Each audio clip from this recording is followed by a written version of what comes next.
आप सभी बोलिए लक्ष्मी नारायण की जय। आप सभी का ईश्वर याचना में स्वागत है। आमल की एकादशी व्रत कथा। आमल की एकादशी का महत्व। धर्मराज युधिष्ठिर बोले, हे जनार्दन, आपने फाल्गुन के कृष्ण पक्ष की विजया एकादशी का सुंदर वर्णन करते हुए सुनाया। अब आप फाल्गुन मास के शुक्ल पक्ष की एकादशी का क्या नाम है तथा उसकी विधि क्या है, कृपा करके आप मुझे बताएं। श्री भगवान बोले, हे राजन, फाल्गुन मास के शुक्ल पक्ष की एकादशी का नाम आमल की एकादशी है।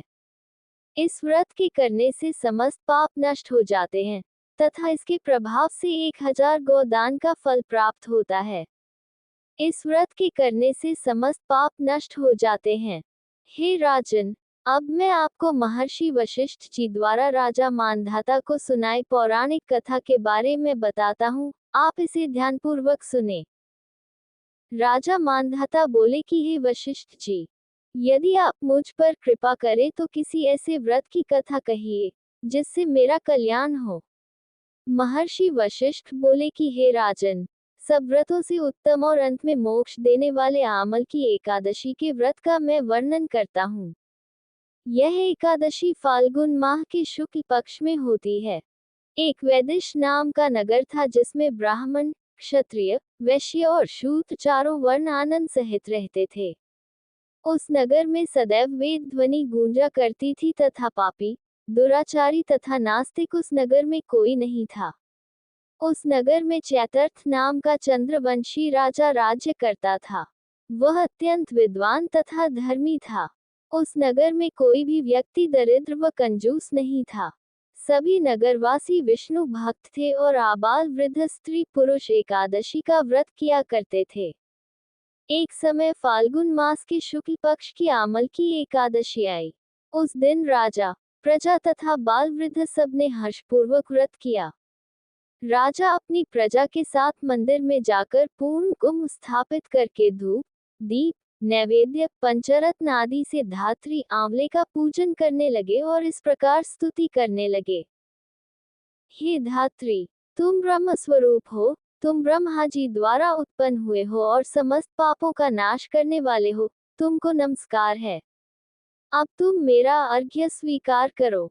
तुम श्री रामचंद्र जी द्वारा सम्मानित हो। मैं आपकी प्रार्थना करता हूँ, अतः आप मेरे समस्त पापों का नाश करो। उस मंदिर में सब ने रात्रि को जागरण किया।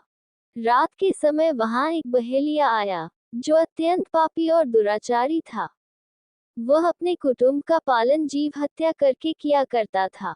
भूख और प्यास से अत्यंत व्याकुल वह बहेलिया इस जागरण को देखने के लिए मंदिर के एक कोने में बैठ गया और विष्णु भगवान तथा एकादशी महात्म्य की कथा सुनने लगा। इस प्रकार अन्य मनुष्यों की भांति उसने भी सारी रात जागकर बिता दी।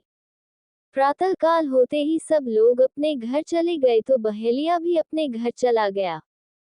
घर जाकर उसने भोजन किया। कुछ समय बीतने के पश्चात उस बहेलिये की मृत्यु हो गई। मगर उस आमल की एकादशी के व्रत तथा जागरण से उसने राजा विदुरथ के घर जन्म लिया और उसका नाम वसुर्थ रखा गया। युवा होने पर वह चतुरंगिनी सेना के सहित तथा धन धान्य से युक्त होकर 10,000 ग्रामों का पालन करने लगा। वह तेज में सूर्य के समान, कांति में चंद्रमा के समान, वीरता में भगवान विष्णु के समान और क्षमा में पृथ्वी के समान था। वह अत्यंत धार्मिक, सत्यवादी, कर्मवीर और विष्णु भक्त था। वह प्रजा का समान भाव से पालन करता था। दान देना उसका नित्य कर्तव्य था। एक दिन राजा शिकार खेलने के लिए गया। दैवयोग से वह मार्ग भूल गया और दिशा ज्ञान न रहने के कारण उसी वन में एक वृक्ष के नीचे सो गया। थोड़ी देर बाद पहाड़ी मलेच्छ वहां पर आ गए और राजा को अकेला देखकर मारो मारो शब्द करते हुए राजा की ओर दौड़े। मलेच्छ कहने लगे कि इसी दुष्ट राजा ने हमारे माता, पिता, पुत्र, पौत्र आदि अनेक संबंधियों को मारा है तथा देश से निकाल दिया है, अतः इसको अवश्य मारना चाहिए। ऐसा कहकर वे मलेच्छ उस राजा को मारने दौड़े और अनेक प्रकार के अस्त्र शस्त्र उसके ऊपर फेंके। वे सब अस्त्र शस्त्र राजा के शरीर पर गिरते ही नष्ट हो जाते और उनका वार पुष्प के समान प्रतीत होता। अब उन मलेच्छों के अस्त्र शस्त्र उल्टा उन्हीं पर प्रहार करने लगे, जिससे वे मूर्छित होकर गिरने लगे। उसी समय राजा के शरीर से एक दिव्य स्त्री उत्पन्न हुई। वह स्त्री अत्यंत सुंदर होते हुए भी उसकी भृकुटी टेढ़ी थी। उसकी आंखों से लाल लाल अग्नि निकल रही थी, जिससे वह दूसरे काल के समान प्रतीत होती थी। वह स्त्री मलेच्छों को मारने दौड़ी और थोड़ी ही देर में उसने सब मलेच्छों को काल के गाल में पहुंचा दिया।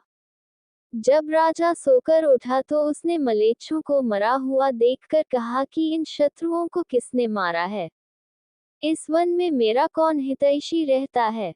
वह ऐसा विचार कर ही रहा था कि आकाशवाणी हुई, हे राजा, इस संसार में विष्णु भगवान के अतिरिक्त कौन तेरी सहायता कर सकता है?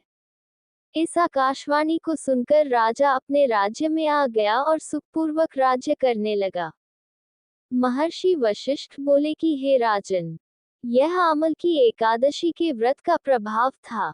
जो मनुष्य इस आमल की एकादशी का व्रत करते हैं, वे प्रत्येक कार्य में सफल होते हैं और अंत में विष्णुलोक को जाते हैं। जय श्री हरि।